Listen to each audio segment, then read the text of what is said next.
the application for which you are considering blockchain is actually relevant for a good solution using blockchain. So it's not that like blockchain can solve everything. So you cannot have blockchain for nirvana, but a lot of companies, startups, etc., kind of promise you a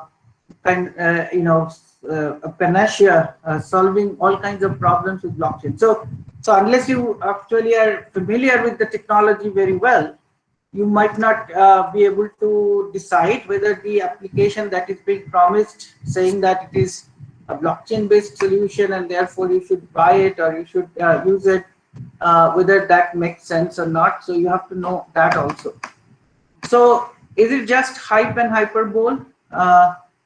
Hopefully the course, this FTP will teach you that it is not a hype or hyperbole. It is very potent technology. And also a lot of people think that if I am not worried about Bitcoin, I am not transacting Bitcoin, etc., then why should I worry about blockchain? And what you will learn in the course, hopefully, is that even if you don't care about cryptocurrency and its market values going up and down, etc., you can still have very good use of blockchain for many things that you are trying to solve. So now let's start with some examples of problems rather than solutions, and then we'll see how blockchain might be relevant to solving those problems. So let's talk about banking. So Arvind Narayanan has a very nice course and a book on Bitcoin. So in this, he has kind of talked about this banking issue, and will be kind of taking that idea here. So let's say, what is a bank, right? So bank has customers, bank has employees, and bank has regulatory agencies, right? So customers deposit money or borrow money from bank employees, decide whether the transactions that you are trying to do is a valid transaction, and accordingly it allows the transaction to go ahead. And sometimes it's done by programs based on what kind of transaction it is. And the banks normally do not do something that is bad for the customer, or something that is not beneficial to the customer, because there is a regulatory agency, like in India, that's the RBI, and that's what we depend on. And so in some sense, we kind of depend on the RBI to be enforcer of the rules, or ethics, or whatever you want to call it. But that is based on how well the regulatory agency is functioning. So now, how do you transact in a bank? Do you write a check or do internet transaction to a payee? Now, bank checks if your balance is greater than your transaction amount, and if it is so, then it debits your account by the balance and by the transaction amount. So your balance becomes balance minus transaction amount, and payee's account is credited with the same transaction amount. And if not, then the transaction is invalid and rejected. And you check your transaction list online through internet banking, or you get your monthly statement where you check whether your transactions that have been listed are only the valid transactions. They did not overdraw your account or created a transaction that you actually did not put in, things like that. So who maintains this ledger? So the one that you see online or get in a monthly statement is based on ledger. So bank does maintain the ledger. And if the bank allows an invalid transaction to go through, and invalid means that you did not really authenticate the transaction, or your balance was not sufficient, but the transaction was still made, right? So these are invalid transactions. So if the bank allows those things, what is your recourse? So, so you may find that a check was used to pay someone, but you never wrote the check. So somebody forged your check and signature. In some cases, you may sign the check for X amount, but when you get the statement, you see that some extra zeros were added at the end to make the amount different from what you actually wanted to pay. And then it may also say that a monthly statement may show a transaction that you did not actually make, right? So this can be done through somebody getting your password, or redirect your OTP by what we call a SIM fraud attack, or SIM replacement attack. And bank employees themselves might be also unprofessional, and they might also do something that leads to this kind of fraudulent transactions. So the question is, can you argue with the bank that you did not do the transaction, or you didn't write the check, or you did not write the amount in the check? So there has been an integrity violation, right, in the log. The log has been tampered with, or the transaction that was done and not done was added in the log. So the bank will actually, depending on the bank and depending on the management, etc., it might be very difficult to repudiate a transaction. The bank might say that we don't know, we got this check, or we got this transaction request. Here is the transaction request, and we cannot help you, right? How do you argue that the amount was modified? So integrity violation, can you actually argue integrity violation? And the other issue is that you often don't tally your transactions when you receive your monthly statement. Many people don't do that, and therefore the bank might add an extra few transactions and you might not even notice, right? So all these issues are there because the log of the transactions is maintained by the bank itself. And bank has a high possibility that somebody inside the bank might actually do something fraudulent, and accordingly do the logging, and you will have no way to know that the bank did not bank did that, or at least the bank will say that we did not do it. And the only way to argue with that is to actually invoke cyber cell investigation, and usually they are not very very useful, and problems with that. So the question is, can we have this log that is maintained transparent? That log is maintained in a database inside the bank. All you can see is that what they are willing to show you, right? That is what they put in your monthly statement, or what they put in your online transaction log. But the log is not transparently maintained. It's maintained by the bank, on which you have no control or no visibility. So that's a question that I will put in your head right now, and move on to the next example.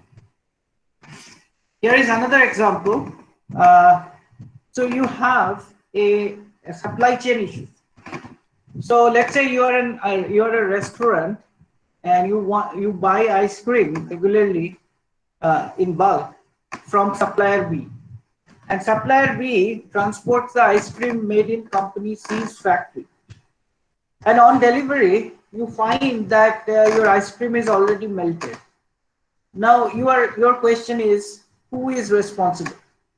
So supplier B might be keeping the ice cream too long in its delivery track, or it might be that the temperature on the inside the truck is not cold enough, so the ice cream is melting.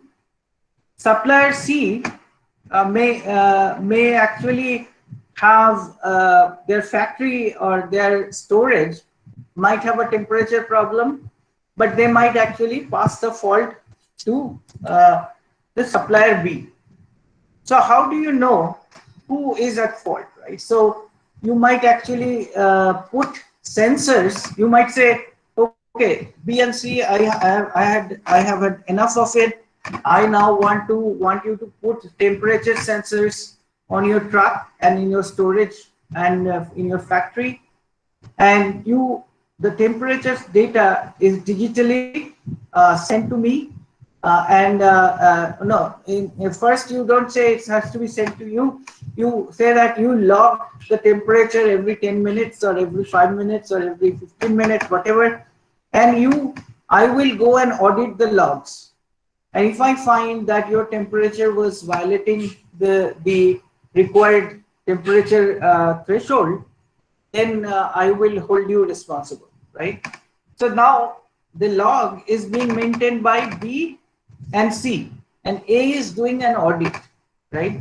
The question is that can B and C actually manipulate the logs, and so that they hide the fact that their temperature, sometimes their factory cooling system malfunctions, and they still hide it by manipulating the logs. And how would you, as a third party, that is the buyer, how would you decide who is at fault, right? So this is another question that I want to put in your head, that how would you solve this problem? The logs, and I will actually go more details into this problem, because this is a problem I will use to actually show how blockchain is useful. Now, another issue that you may know, that when you buy a piece of land, you actually check with the land registry office, and the land registry office says that, okay, this land actually is owned by this person, so he's selling it to you, fine. So you pay some money before the actual paperwork is done. So you pay some money, and then the person goes missing. And in the meantime, a third party comes and says that, well, actually, I heard that this land is being sold, but I actually own this, and he shows you paperwork, and you go back to the registry office, and registry office now says that, oh, we made a mistake, actually this is the actual owner. Now you already have paid the first person who claimed to be the owner, and now how would you actually go about catching that first person who actually has your money? And the reason here is that the land records are held by the government, by the government agency, land record, land registry office, or whatever it is in your state. But there is no transparency as to how that information is being tampered, whether that information is being tampered with, if somebody is overwriting that information, whether somebody is adding extra entries there as sold. So we have to have trust in the employees in the government, that nobody does any such thing. And if it is in a database, the database administrator might actually do something like that and then remove the logs. So every transaction in a database will be put in a log, but since it is the administrator, he has the ability to actually tamper with the log, and therefore nobody will know that he actually changed the land record. And there is no transparency as to how that database is maintained and how that database is being manipulated or written and read.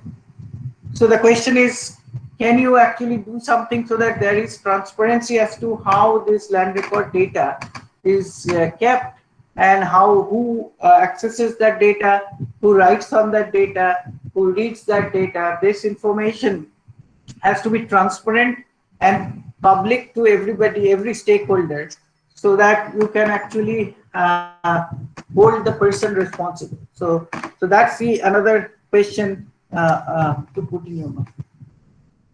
Another problem that remember the time when Airtel actually when you went to buy a SIM card, they actually did your Aadhaar authentication, and then when you actually found out that not only they used your what they call eKYC to give you the SIM card, but also they use that same eKYC to open a bank account for you without you knowing, and all your gas subsidies, etc., were now redirected to that bank account. It was an Airtel bank account.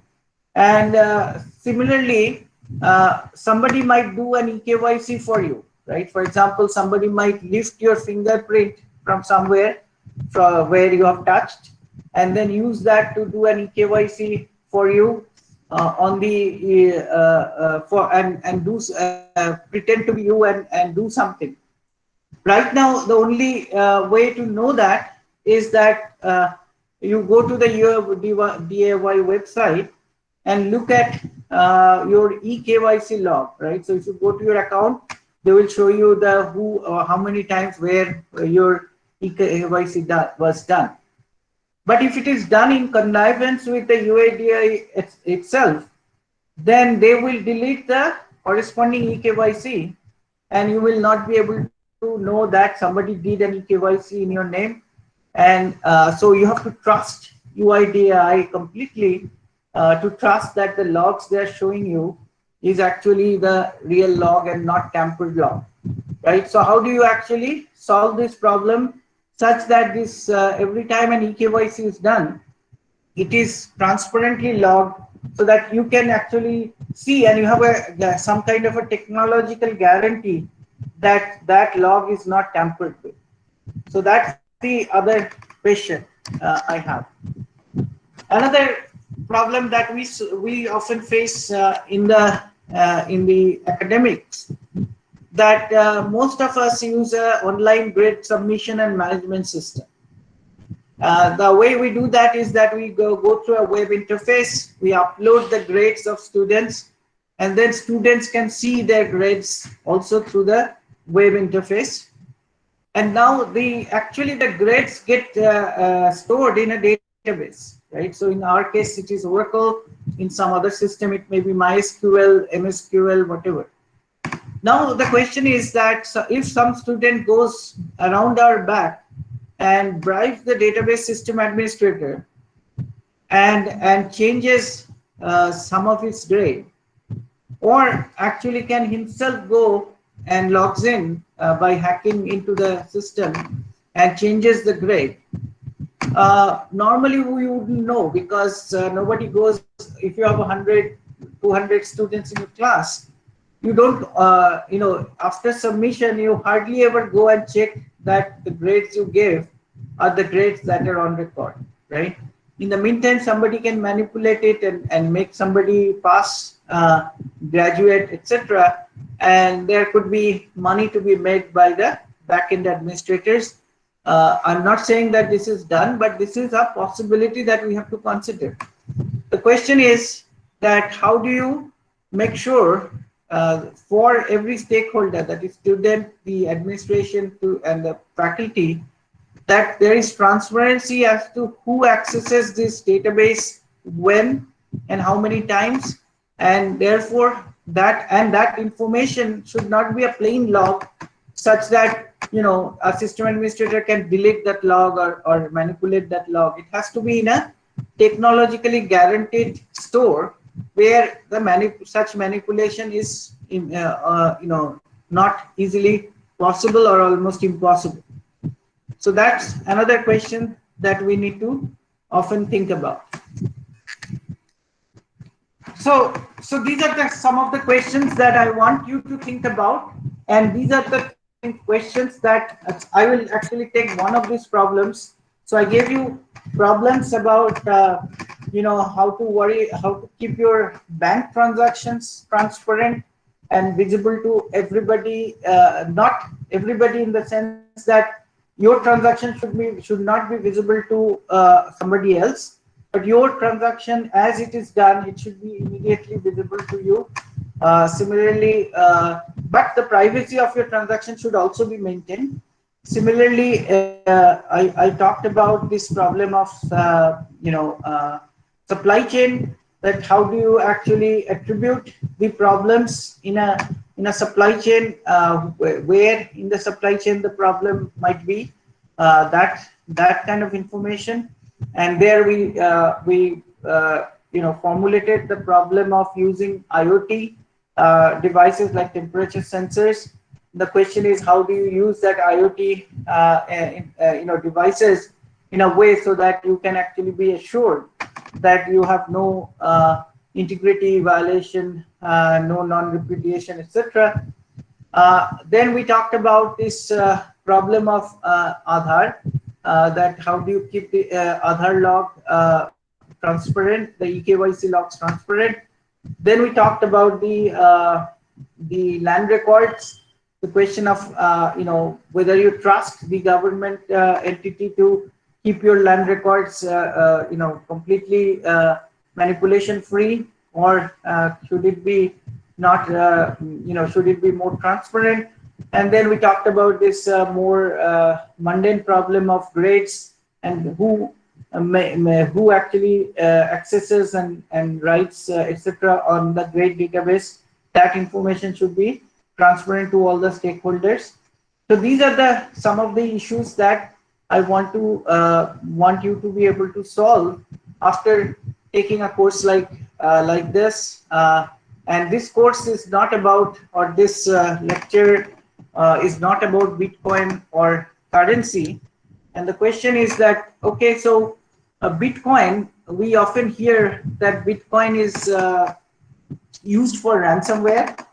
As you know, that people actually get their computer attacked and encrypted, and the attackers want the ransom to be paid in Bitcoin.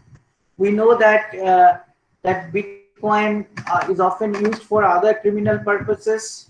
We know that Bitcoin, if you buy Bitcoin and the price crashes, then we might be in trouble. So that's another issue. So there are all kinds of issues about cryptocurrency. So normally I say that the blockchain, yes, I want to use blockchain, I want to use the technology, but I don't want to actually approve of something like Bitcoin. So I want to actually also convince you that even if you're doing blockchain, if you're advocating use of blockchain for many of the solutions that to the problems I outlined just now, cryptocurrency is not something I would advocate, and I would actually advise anybody to buy or use. And here are some of the reasons. So in the very early days of Bitcoin, there was this. So many of you have heard of dark web, right? So dark web is the part of the web that is not accessible easily through URLs. They don't have URLs, and oftentimes there are web sites, etc., that are criminal infested, and chat rooms, discussion boards, etc. And oftentimes cyber criminals actually stay there and sell their goods, sell drugs, sell various other things like credit card information of others that they have stolen. So if you buy that, you can use that to buy stuff where it doesn't belong to you. They sell malware in the dark web, etc. So in the early days of Bitcoin, in the dark web, there was this whole thing that was referred to as Silk Road, and there was drugs, extortion, etc. And all the payments were done in Bitcoin. So this is the very early days of Bitcoin. We came to know that Bitcoin is something that is a preferred currency for criminals. So, so illegal activities, fraud, etc., that thrive even today, like in ransomware with Bitcoin. Now, Bitcoin prices, if you, this graph is slightly older, but if you look at even today, if you go to bitcoin.com and look at the price graph, they fluctuate wildly. Like here you see that, you know, in 2018, it became like 18,000, and then in 3 months, it was 9,000. So if you have invested in Bitcoin at the point when it was $18,000, then within 3 months you might have lost half of your investment, and then it may go further down, it may go further up. There are many other issues on which this depends. So therefore I think that investing in Bitcoin, etc., is not something that one with a limited income should do. People who have income, like, like top 1%, who have many uh, who actually own the 73% of the India's wealth, they can afford to buy Bitcoin, but not you and I. The other thing that happens in Bitcoin is that the way, remember I talked about how the blockchain adds new blocks to it, right? And there is a process called consensus. And the consensus process for Bitcoin is based on something called a proof of work.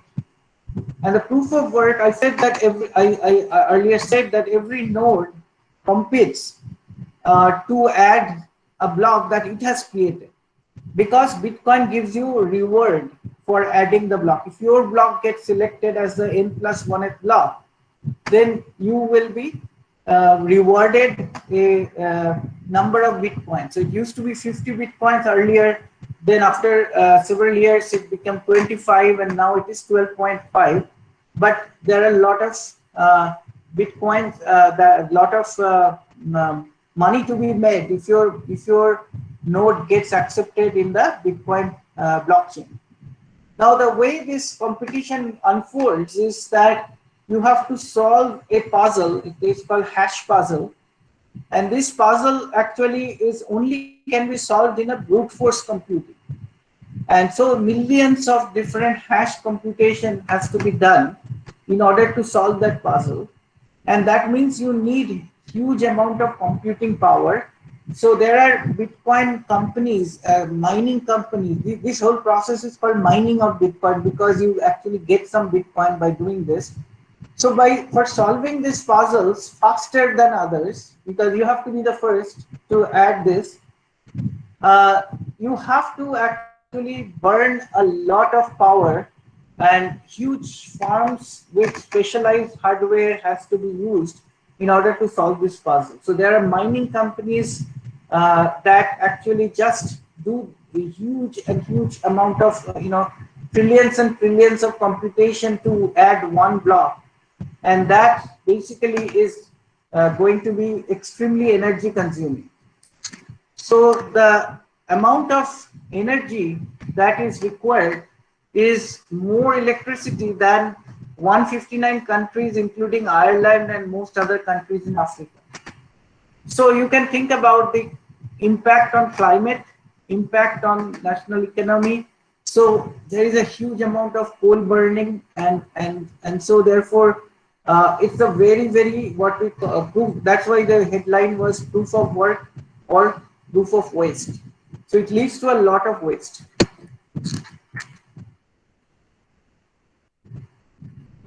And most, at least 50% of the, more than 50% of the Bitcoin mining companies are in China. And so sometimes you get the news that China reportedly wants to curtail the wasteful Bitcoin mining. Now you can imagine what would be the effect of such a news, or actually if it really happens, because there will be a crash in Bitcoin price if China decides on a regulation that no more Bitcoin mining, because whole Bitcoin ecosystem, more than 50% depends on Chinese companies which are in China. So China can actually easily crash Bitcoin. So that means that much of the wealth and wealth making is actually dependent on a single country, and that is not the original idea of blockchain or Bitcoin, because it was supposed to be decentralization and democratization, but it's not happening. And in fact, if Chinese government decides that they will coalesce all the mining companies to create a huge mining company, then that mining company have so much hash power, computation power, that every block will be now added by that company, almost. And therefore, uh, they will fully control what goes into the blockchain or not. So there is this weakness that has evolved over time. Now, there is also other kind of things that has happened with Bitcoin. For example, there are Bitcoin exchanges. So what happens is that most people are not like I hear about Bitcoin, and I know that I want to invest in Bitcoin, but I am not technologically savvy, so I cannot create a node in the Bitcoin blockchain myself. I cannot open my own wallet. So therefore, what I do is that I go and go to a what they call a Bitcoin exchange or cryptocurrency exchange, and in the exchange somebody will buy it for Bitcoin for me, and I give them cash. They give me a document saying that I own so many Bitcoins, but I have very little ability to actually use that Bitcoin myself, and I am doing it because I want to invest in Bitcoin and not use Bitcoin to do transactions.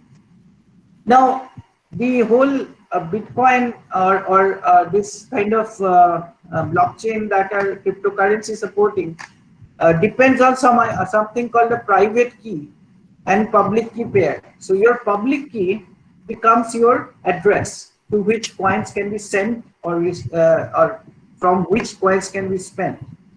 And your private key is something that you have to keep yourself and use that private key to do digital signature in order to spend the Bitcoin.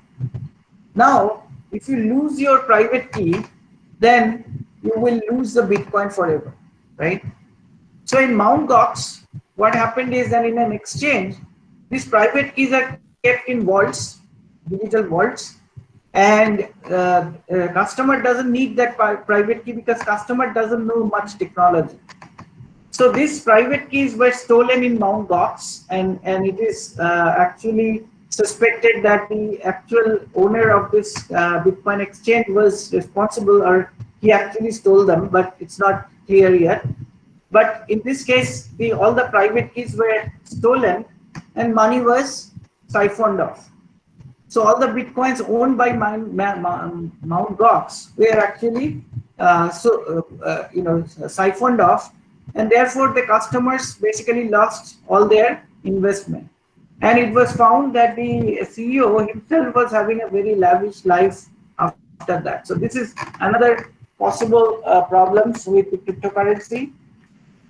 Another problem that happened in 2019, 18-19, is that another exchange, the Quadriga exchange, that CEO died. Actually, he was visiting India and he died suddenly. And the key, the private key, the cryptographic key for the vault in which all the private keys were stored for all the cryptocurrencies was actually in his mind. So after his death, nobody could figure out how to get access to those private keys, and therefore $145 million worth of cryptocurrency was lost. Another problem is that in the more modern blockchains like Ethereum, what that Ethereum is based on something more than what Bitcoin can do, which is that you can program, and what you can create is what is called smart contracts on Ethereum blockchain. So there, on your behalf, the programs can run and do transactions, and and these smart contracts are written by humans, right? They're programs. And so the coding errors often lead to security vulnerability, and in one case, about $30 million worth of Ethereum was stolen by exploiting those vulnerability. And thankfully, it was not the entire Ethereum was stolen, because some white hat hackers realized what was happening, so they actually stole the rest, and then they redistributed it back to the original owner. But $30 million worth of Ethereum that was already stolen is gone to the criminals. So that's another issue with the cryptocurrency. So in summary, what I say is that Bitcoin and other cryptocurrencies has this issue that too much interest by investors to park their assets. So instead of actually doing digital transactions with cryptocurrency, which was the original reason for creation of the cryptocurrency, most people are looking at it as an investment parking process, and therefore the transactions are not happening. It's mostly people sitting idle and rising in value based on speculation. So it's less used as a medium of value exchange. Now, private key is very important, and private key stealing in cases of Mt. Gox, and private key, not accessing the private key in case of Quadriga. So there is a risk for regular day-to-day users who are not technologically savvy to keep their own private key in their own wallets, but depends on the exchanges to do so. Coding vulnerabilities in smart contracts. So Bitcoin was what we call blockchain 1.0.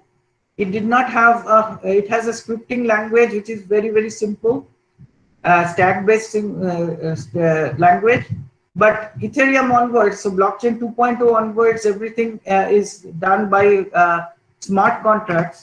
So smart contracts have coding vulnerabilities which lead to risk. And in case of cryptocurrency is concerned, this is a big issue.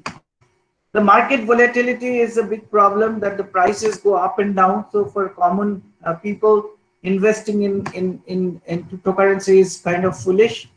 The energy wastage and the climate impact is a big problem.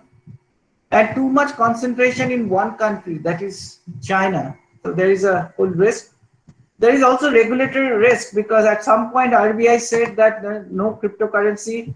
Now recently RBI reversed that. So it's, you never know what may happen. And then usage of cryptocurrencies in criminal activities, of course, give you a pause about cryptocurrencies. So overall, I think the cryptocurrencies and Bitcoins is not the thing that for which we look up to blockchain as a technology. Blockchain as a technology is very powerful, but it is to be used for more useful purposes rather than cryptocurrency.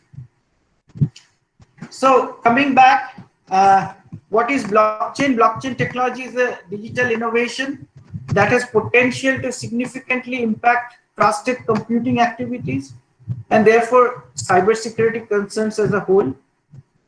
Attractive properties of blockchain is that a log of data with digital signature. Once it is written cryptographically, very, very hard to remove that from the log. That is immutable. Cryptographically secure in the sense that it is you can basically ensure that integrity is there, and if you want privacy also, you can actually make the entries in the blockchain cryptographically encrypted, and therefore you can make it privacy preserving, and it provides a basis for trusted computing on top of which applications can be built, right? So that's the main reason for blockchain.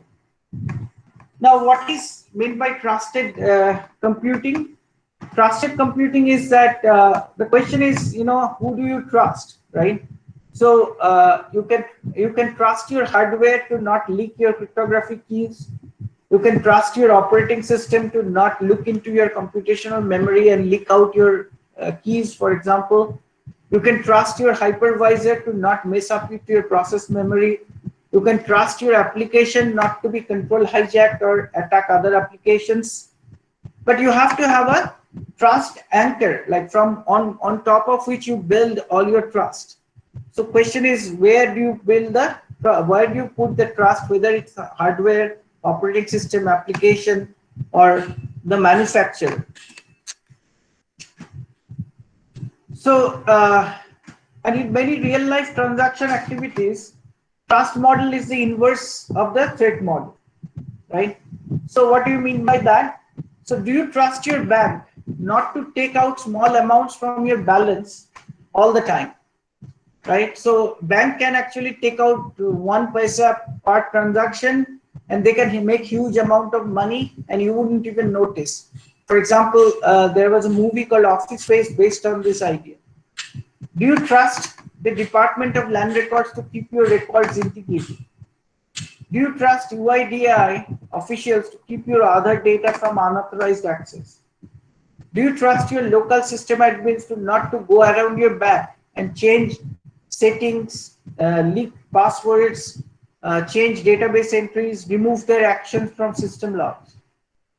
If you have to patch your systems in your enterprise, do all the patches of digital certificates? Who put them? Do you trust your employees to do the correct thing and not put a malware as patch? All these things are based on the fact that you put trust on somebody or some third party or some authority. And the idea of blockchain is to actually bring that trust, back to technology and not trust, this third parties.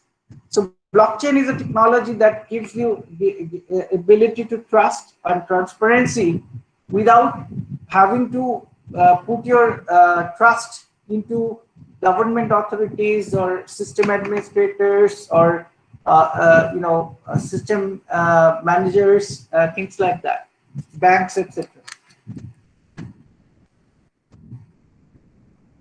So trusted third party is that that when you become the central trusted party, keeping track of transaction history, arbitrating validity of transactions. The question is, why should people trust you? Because you might actually manipulate things, and the customers will be the one that will be the on the losing end. Now we come back to the supply chain story, and so this story, remember that we talked about that a restaurant is buying ice cream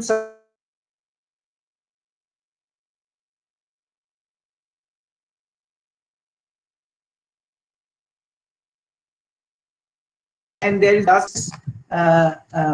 company C. Now ice cream is melted, so you are unhappy and you want to find out who is responsible. And supply chain is usually even longer, right? So normally with two entities in the supply chain, this may not be that difficult to find out, but your supply chain could be very long, right? So so you're unhappy, so you ask B and you ask C. B says C does it, C says B does it, and you don't know which one. So you say, okay, so I'm going to solve this problem and I will use IoT, so Internet of Things. So I'll have this digital thermometers, on your trucks and on your factory and storage, and that will send me data on a periodic basis. So I don't need you to keep the logs. You send the data directly to me, and I will do analytics on that data on my computer, and I will tell you when you actually are having anomalous temperature, and then I will hold you responsible. So factory, the B and C agrees, and temperature has been sent, but there would be certain issues. So let's see what can go wrong. So one is that the sensor data may be intercepted by a middleman and changed before it reaches the server. So somebody like B might actually do a man-in-the-middle attack and change the data when it is not in its favor. For example, if the temperature is high, it will change the data, right? So that is a data integrity attack. Then the sensor may be stopped and old readings may be replaced. So suppose factory C finds that it cannot control the temperature in its factory and it wants to fool the restaurant A. So what it does is that it stops the sensor because it's in its own premises, and then it replaces old readings. So which are normal readings. So it's a replay.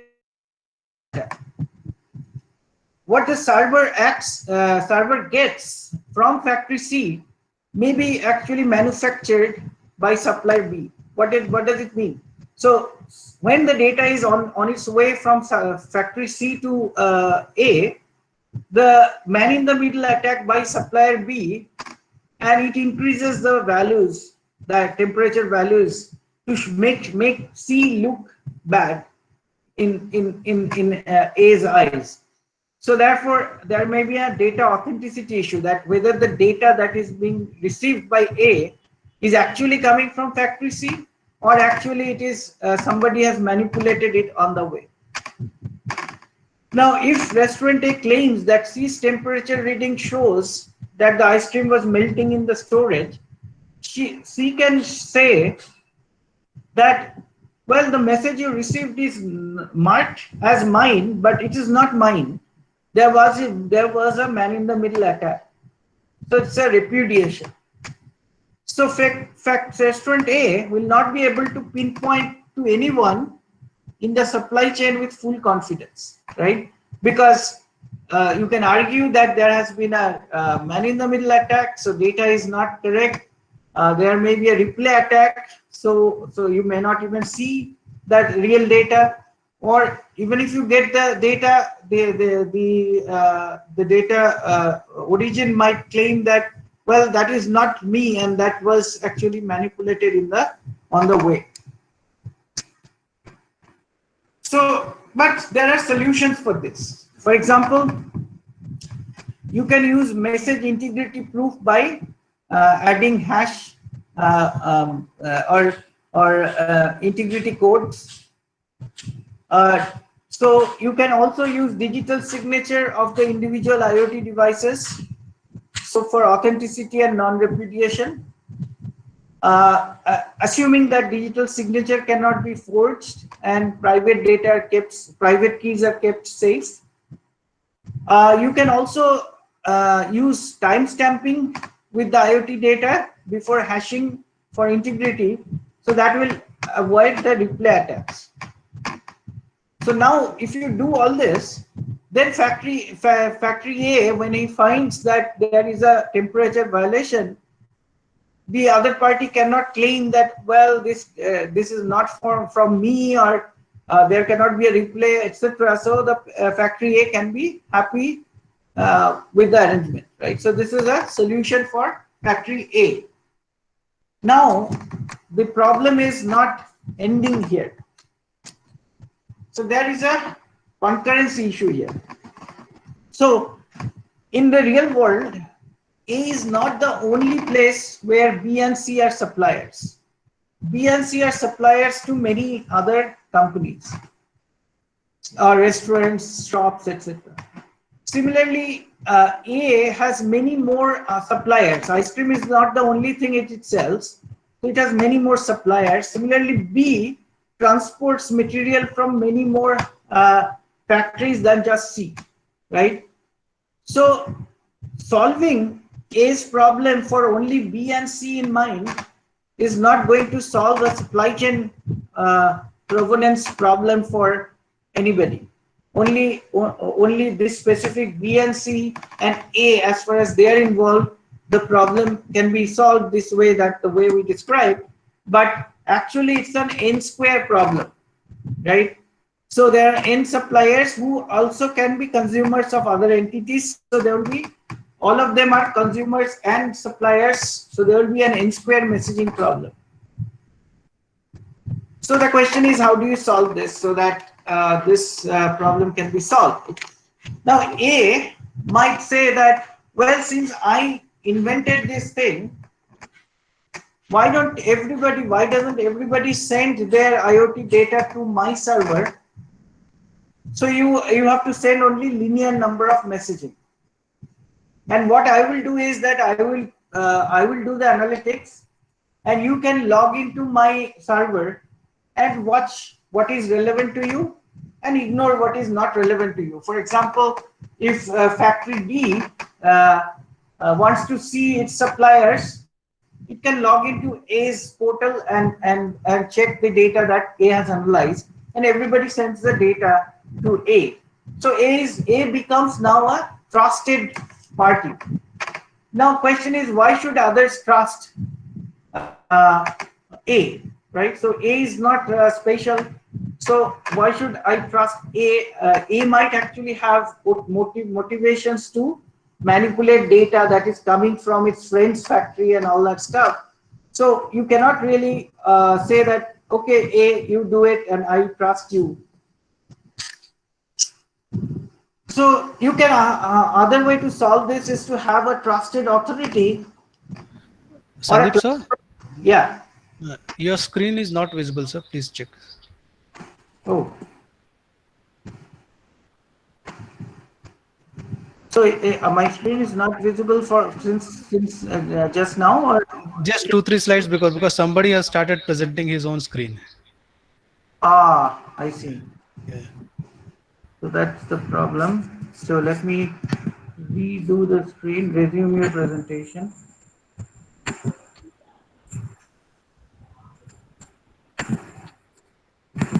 Yeah, it's okay now. Thank you, sir. Okay, so if you have you can have a trusted authority like a government or regulator for supply chain, or a cloud provider to become a publish subscribe service provider. In that case, you again can get linear number of messaging. But the question is, do you trust the cloud provider, right? The cloud provider that becomes like Microsoft or Google, and they become the purveyor of everyone's data. So you might not feel very comfortable with that. So then you have to create a framework on which data is crowdsourced, validated by the crowd and for the crowd. And that's where blockchain will be an ideal solution. So all the logs of all this data about the temperature, etc., is now public to everybody. So there is no single authority that can claim all the data. On the other hand, the data is transparent to everybody, so everybody can run their own analytics on the data that is relevant to them. And the data that is logged cannot be manipulated because of the technology, so of the hash chain technology that is being used.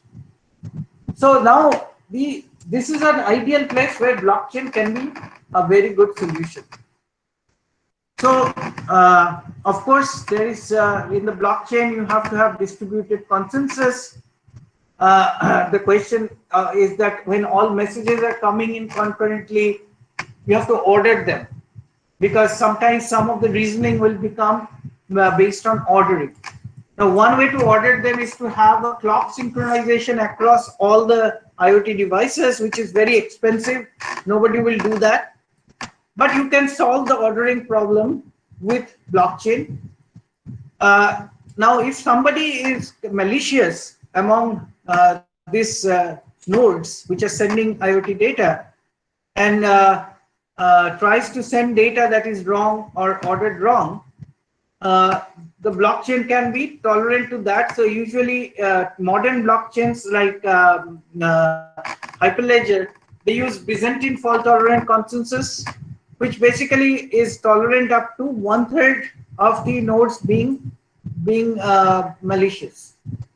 So with this, you can actually solve this problem. And although this problem might not be of direct interest to you, but this kind of shows that how blockchain is very useful to a problem that is not related to cryptocurrency, and that is actually a practical problem with respect to monitoring using IoT devices, and where there is this n square or this type of a problem of many different entities whose data has to be seen, and there you don't want to depend on a trusted third party, because you cannot trust anybody to be the trusted third party, especially when there is so much data. Any trusted third party will become greedy enough to actually use that data for other purposes, sell that data, which is not something you want to allow. So in conclusion, blockchain is about distributed record keeping. Trust model varies, but usually a single point of trust is not good. And that's what the blockchain revolution, what people call blockchain revolution, is all about: replacing single point of trust to a crowd-sourced trust. And that is what the main point of blockchain, that you don't have to have all your trust to a single point, whether it's government, whether it's any kind of private entity, but you don't want a single point of trust. You want to generate this trust through the technological algorithmic mechanism, and that's what the Byzantine fault tolerant consensus is all about. And based on the trust model, you can have permission blockchain, non-permission or public blockchain, or you can have private blockchains. Data integrity is one of the biggest properties of the blockchain, that once the data is committed to a blockchain, a block has been made, and some cases it takes some time to actually make sure that is the block, that especially in permissionless blockchain, it requires you some time before you can say that this block is permanent.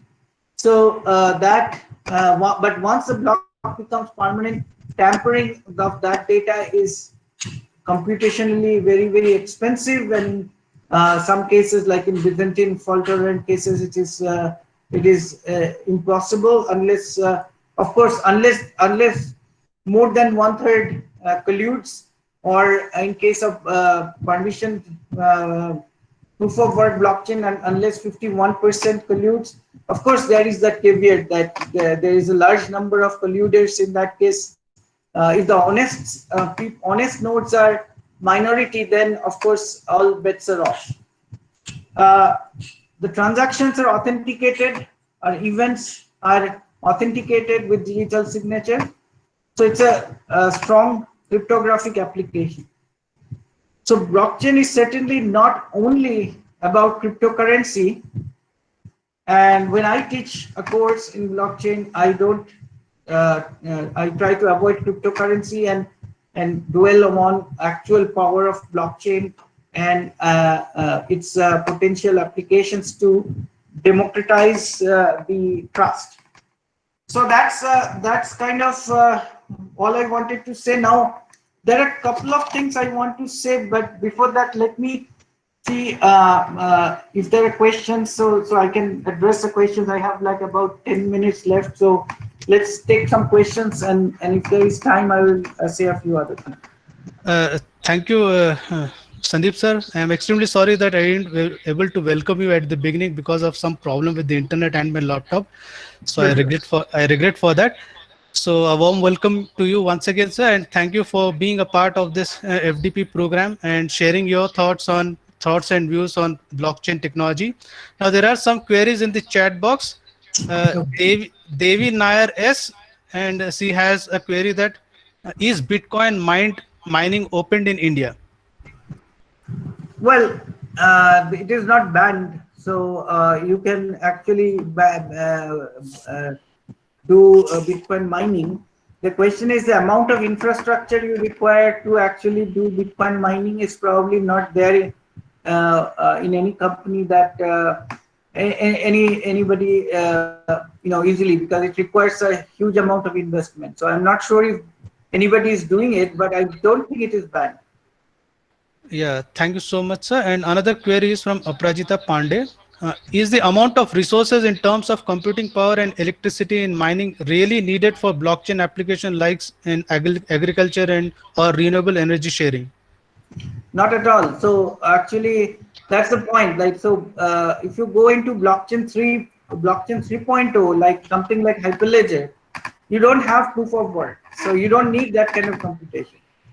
So therefore, the cryptocurrency is a very different reason why they require such a strong consensus mechanism based on such crowdsourcing, and also the implementation of Byzantine fault tolerant is quite difficult. So therefore, they use this. They throw the computation power as the solution, but I don't think that is required for blockchains I am talking about. None of the blockchains I'm talking about requires should use proof of work. Okay.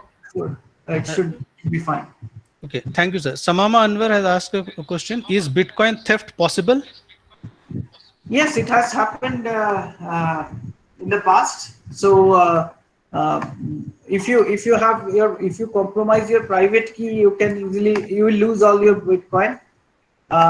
There has not been a whole lot of story about Bitcoin. Scripting language is very weak, so therefore I am not aware of any case where the Bitcoin scripting was exploited.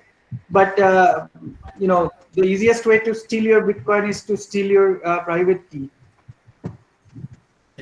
Thank you, sir. And Raju Chityala is asking a query: the difference between blockchain and distributed computing.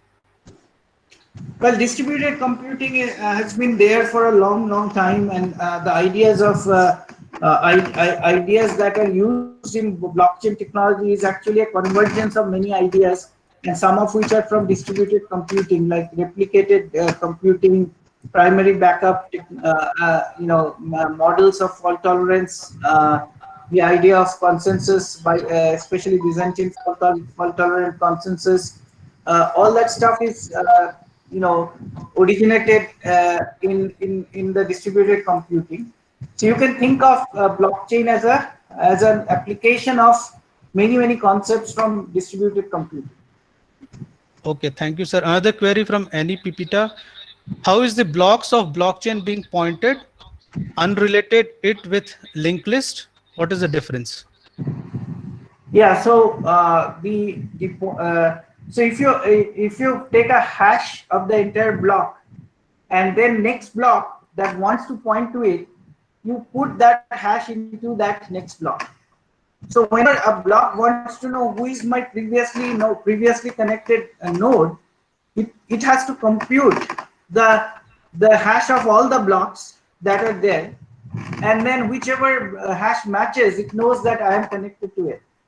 So you can reconstruct the chain by doing hash computing. And hash computing is not very computing. Let's say you have n blocks, so you have to make n computation to actually find everybody's predecessor, right? Because you compute everybody's hash, and then everybody checks whose hash matches mine, the one that I'm storing, and that way you can re-establish the connection. But you don't have the linked list like pointer, because you are replicated all over the place, on 32-bit machines, on 64-bit machines.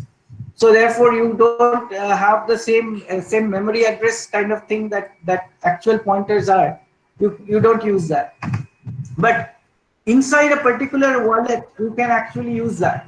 But in general, you don't. The concept is not related to C++ like pointer. Okay. Thank you, sir. Another query is from Ranjana Goswami. Is the Bitcoin mining done through dark wave? No, Bitcoin mining is not done through dark web. Bitcoin is used inside the dark web by criminals to exchange goods, etc., exchange technology like malware, exploits for cyber attack, etc.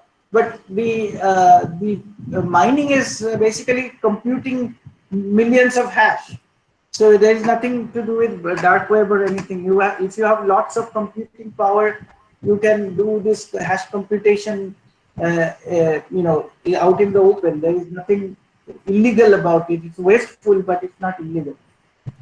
Okay, one more query from Natasha. Sir, can you please share where in India blockchain technology used with real world example?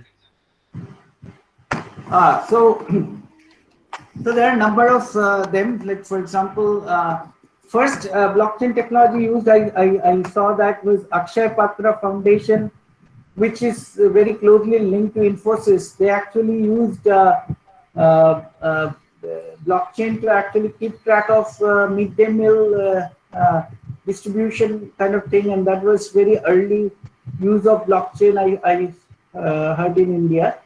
But then there are blockchain. Government is actually not have a deployed blockchain yet, but we are working with the government on land records. We are working on what is called the healthcare data uh, healthcare data system, where we have the proxy encryption based healthcare information. So it's private, but it is in blockchain. So the integrity is not tampered with, and also in some cases we are talking about like this new concept that government is floating about the health ID.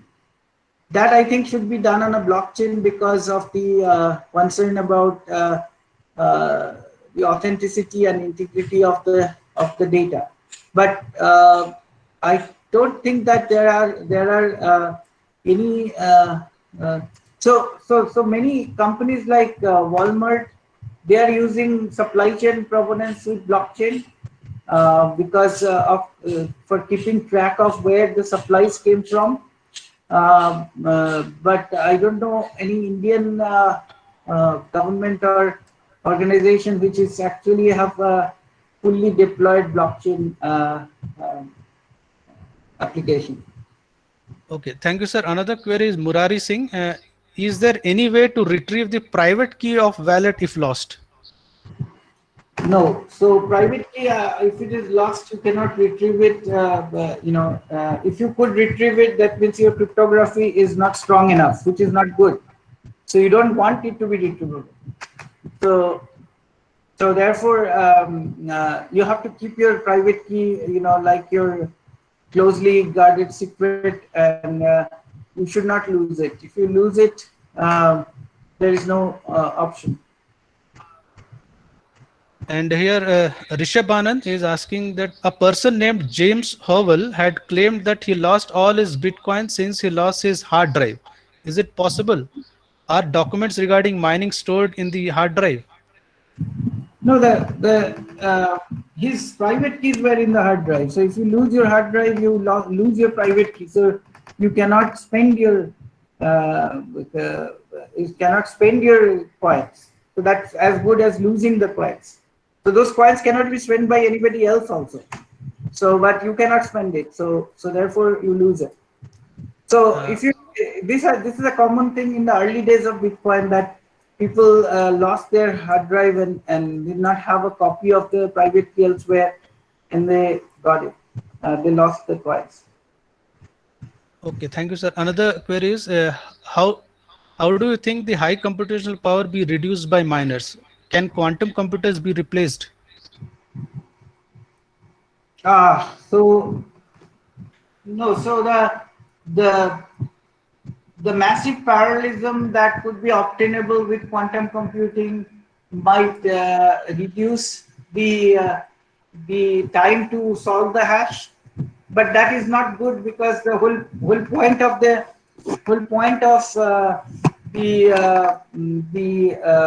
proof of work is that computing hash is time consuming and computationally intensive. If you reduce the computation, then it will not give you the protection that you are looking for.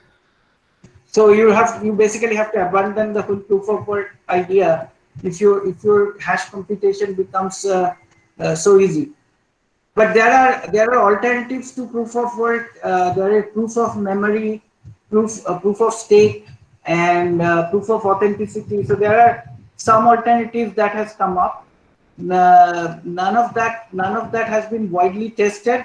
I think Ethereum is now talking about moving to proof of authority and proof of stake in the new versions, which will be less computation intensive, but in general, reducing the computation hardness is not the solution.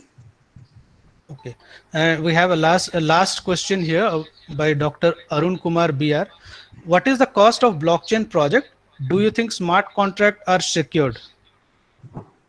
No, so smart contract, as I said, are written by humans, so they are not necessarily by design secure. And we have found huge number of bugs in many smart contracts that are, and we have actually real stories of smart contract security vulnerability being exploited. So yeah, so they are not secure by design or anything. We are uh, People are working on tools and technology to actually check the security vulnerabilities in smart contracts by doing automated scanning of them and stuff like that. But yeah, I mean, so no, it's not secure by design. He has another point in that. What is the cost of blockchain project? Which blockchain project depends on the Yeah, we have different applications, so it depends on that. Okay. yeah, and also the expertise is currently low, so therefore the cost of manpower is high. So, okay, thank you so much, sir. Thank you for being with us. Okay. Sure. Thank you and good luck with the rest of the. Uh, Thank you so much, sir. Okay. yeah. All right. So I'll log out now. Okay. Thank you. Thank you all the participants also. And so I regret that I didn't welcome you at the beginning. So a warm welcome to you, to all of you, to be a part of this FDP program. Okay. And thank you so much, Sandeep sir. Sure. So I'll share the attendance Google form. You please give your attendance, all the participants. Okay. And after giving the attendance, you can join the inaugural session through YouTube link that I have already shared. Okay. Sir, please, this email address of sir, resource person, sir. Please share that. Yeah, I will share the slides. Okay. Once the workshop is over, we'll share all the Okay, files, all the videos, everything. Okay. okay, sir. Thank you.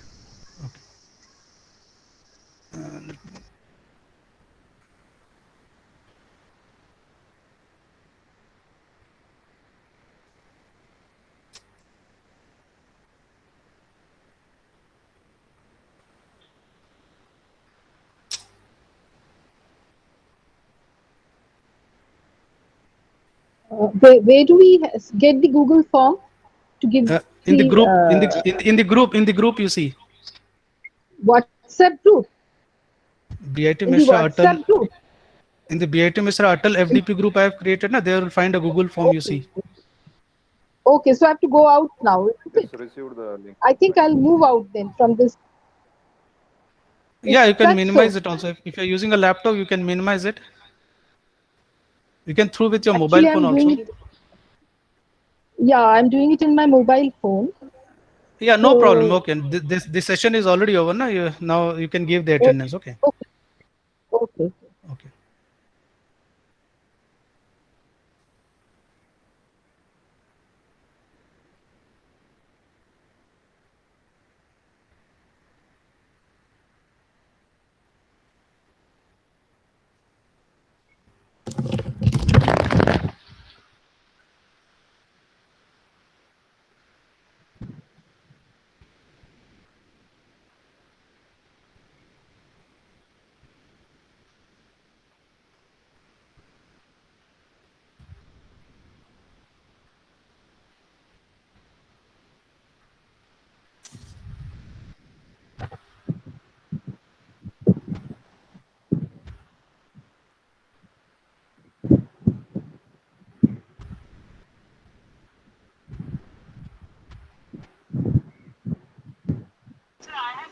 Sir, I have given the attendance.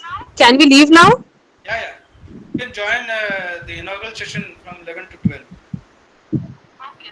Okay, thank you, sir. Thank you. That is given in the, is it given in the email or we have to check the schedule? No, all today's links I've already shared. Na, I have shared the links of session 2 as well as inaugural video link Yeah, also. yeah, YouTube yeah, link. yeah, that I got, sir. Okay, okay. Okay. Via that link, I shall join. Okay. Yeah, yeah, sure. Thank you. Okay, see Thank you you, sir. all at, Then I'm leave. yeah, yeah, see you all at 2 Okay. o'clock. 2 o'clock. Okay. Okay, sir. Okay. So it's the feedback link, I think. Yeah, attendance. Okay, okay, okay. All right. Thank you.